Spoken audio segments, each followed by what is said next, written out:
Hi everyone, I'm Tammy and I'm the Staff Development Manager for Home Health and Hospice. Today we're going to be going over how to perform a central line dressing change.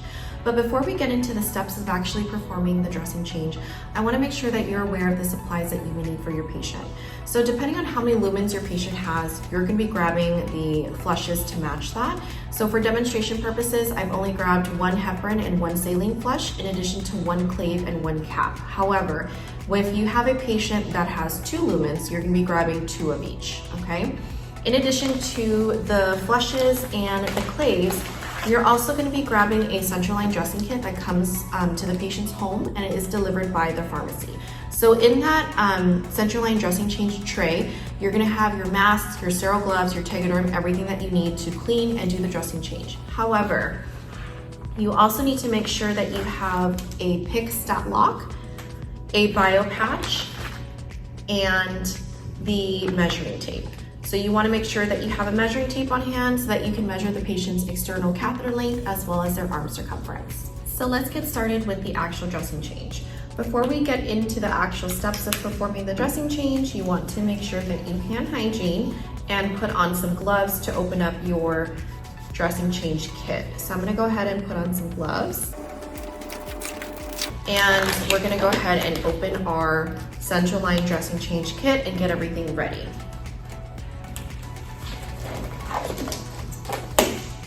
So inside your dressing change kit, you have a drape that covers everything. So once you open, you always want to remember you want to maintain sterile technique and you want to open the flap that is farthest away from you first. So we're going to go ahead and open up the dressing change kit. At the very top, you can see here, there's already a mask. If you're not already wearing a mask, you can put this mask on your patient. I prefer that the patient either wear a mask or they turn their head away as you're doing the central line dressing change to make sure that they're not breathing on the site. Okay, so if the patient doesn't want to wear a mask and they're going to turn their head and you're not already masked, you can go ahead and grab this mask and put it on.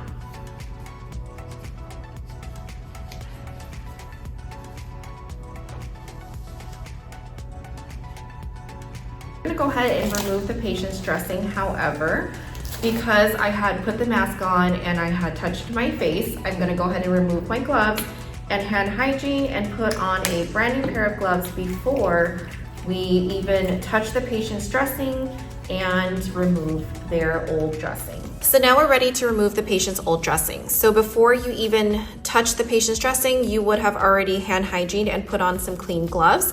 The process of removing the old dressing is not a sterile procedure. So you can just go ahead and put on regular clean gloves and grab a lot of alcohol wipes. And one thing I do want to note as you're removing the patient's old dressing is when you're removing the dressing, you want to make sure that you're removing the dressing towards the patient's insertion site, not down, because you want to make sure that you're not pulling on the patient's PICC line. So let's go ahead, grab a lot of alcohol wipes and remove the patient's PICC dressing.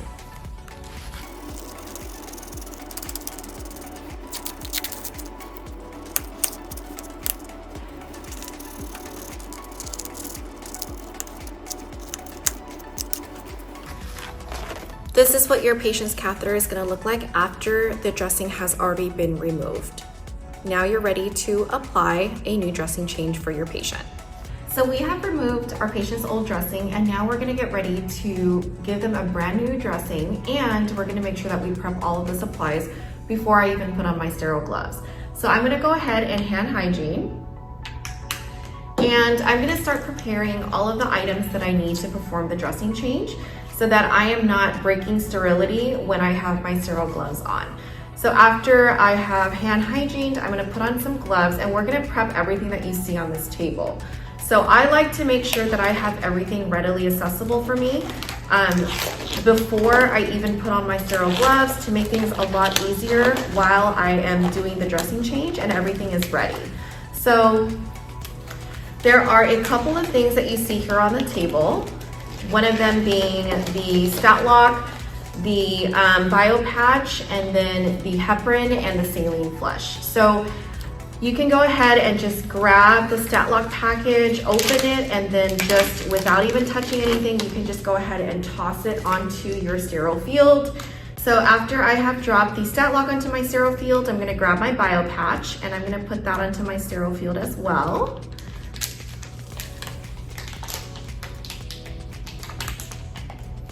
And I'm going to start prepping my saline flush. So your claves, I usually like to leave them inside the package until I'm ready to switch out the claves for new ones, but I do like to flush them and have them ready. So I will go ahead and grab my saline flush and I will prime my tubing to make sure everything is primed. And then I will go ahead and connect it to the patient's clave and leave it inside the package to the side until I'm ready to go ahead and do all of the clave changes and flush the line, okay? So at this point, we're pretty much ready to put on our sterile gloves and begin the actual central line dressing change. You have prepped all of your items. You're gonna go ahead and hand sanitize again before you put on your sterile gloves. So we're gonna go ahead and hand sanitize and carefully grab the sterile gloves off of the sterile kit and bring that to the side. I'm gonna go ahead and don my sterile gloves so that we can perform the central line dressing change. Okay, so I am putting on my sterile gloves, and after I've done that, I can now maneuver everything that's inside this packet, and I can even organize it to how I want it to and make everything readily available for me if I need it. So I usually like to make sure I have my ChloraPrep to the side. I can open my alcohol swab sticks and leave that so I can clean the catheter, and then I will make sure I have everything here ready to go. Okay, so we're ready to clean. Once you touch your patient's catheter, whichever hand that you touch it with is gonna be no longer sterile. So I'm right-handed. I wanna make sure that, I clean my patient's catheter really good. I'm gonna go ahead and grab a sterile gauze. This is what I use to hold my patient's catheter line down so that it doesn't move as I'm cleaning. You're gonna wanna click the two sides to activate the ChloraPrep, and then you're gonna start scrubbing. So to keep my left hand sterile, I'm going to go ahead and hold the patient's catheter here, and I'm gonna start scrubbing. So you wanna make sure that you scrub really good, that you're cleaning the catheter site, and you wanna go inwards and then outwards, okay? So make sure you clean everything really nice and good, clean the site, do your assessment to see if there's any redness, if there's any signs and symptoms of infection, and you're just gonna start cleaning outwards, okay? So once we do that, we can go ahead and now toss this to the side. After I've done that, if you still notice that there's some areas that are dirty, you can definitely use the alcohol swab and clean that and toss it to the side. Otherwise, you are ready. You're gonna wanna make sure that you let the ChloraPrep dry and you don't wanna fan the site, okay? Let the ChloraPrep dry completely on its own before you put the patient's stat locks on. There is also a skin prep here that we wanna apply to our patient. Wherever it is that you're gonna be putting the stat lock is where you're gonna wanna apply the skin prep. Note that the skin prep is very sticky, so make sure that when you're using the skin prep, you allow that to dry before you put the stat lock on. So my catheter has completely dried. I'm gonna go ahead and remove the skin prep. So I'll go ahead and skin prep my patient. Okay, so now this has completely dried and we're ready to skin prep and put the stat lock on.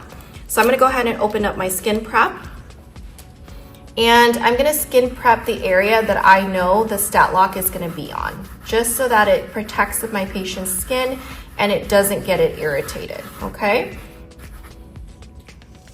So after I've done that, I'm gonna go ahead and put on the secure for the wings. So I'm gonna go ahead and touch the patient's catheter. I'm going to secure the wings down and match it up with the little clips. This is probably the hardest part. Once you get that, you're gonna push down on the two locks and you should hear it lock in place. After I've done that, you can go ahead and remove the bottom. So there's little stickers down here. You're just gonna wanna pull and secure it this way. Same thing for the other side. And you're gonna discard of the stickers. The last thing that goes on top is gonna be your bio patch. So note that the bio patch has a little slit where you can just place it right on top of the catheter. Personally, for me, I do not swing the loop underneath because when you pull off your dressing, it's going to be really difficult for you to pull off that biopatch. So you want to make sure that you leave the slit right on top so that when you remove the patient's dressing, it comes off really nice and easily. Okay, so after you've placed the biopatch on top, then comes your tegaderm. So you're just going to remove the tegaderm and it goes right on top of the catheters.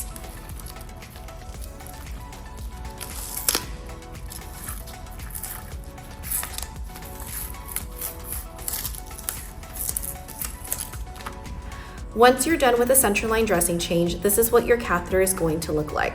Make sure you utilize the sticker inside the pack so that you can write the date, the initials, and the time that you changed your dressing. Also, don't forget to use the measuring tape to measure the patient's external catheter length along with their arm circumference. Remember, the arm circumference is taken at the patient's antecubital side up 10 centimeters and wrapped around the patient's arm. One last thing that you have to do is to make sure that you change out your patient's claves. So we're gonna go ahead and remove the patient's old clave. And you wanna make sure that you grab an alcohol prep pad and clean the site really nice and clean to make sure that we're not introducing any type of bacteria to the patient. So you wanna make sure that you scrub the hub for at least 20 seconds. And then you're gonna attach your saline syringe that you had already pre-primed to the patient. You can then go ahead and flush the saline using the push-pause method, pull back to see if there's blood return, and continue flushing the rest of your saline. Once you've done that, you can go ahead and disconnect your saline and attach your patient's heparin flush. Prime your heparin and attach it to the patient's clave and flush the heparin per the MD order. After you've done that, you can go ahead and connect the patient to their cap, and you are all set. You would then, if you have a double lumen, do the same thing for the second double lumen, and you would go ahead, clean up your area, discard your gloves, and perform hand hygiene and clean up your work area.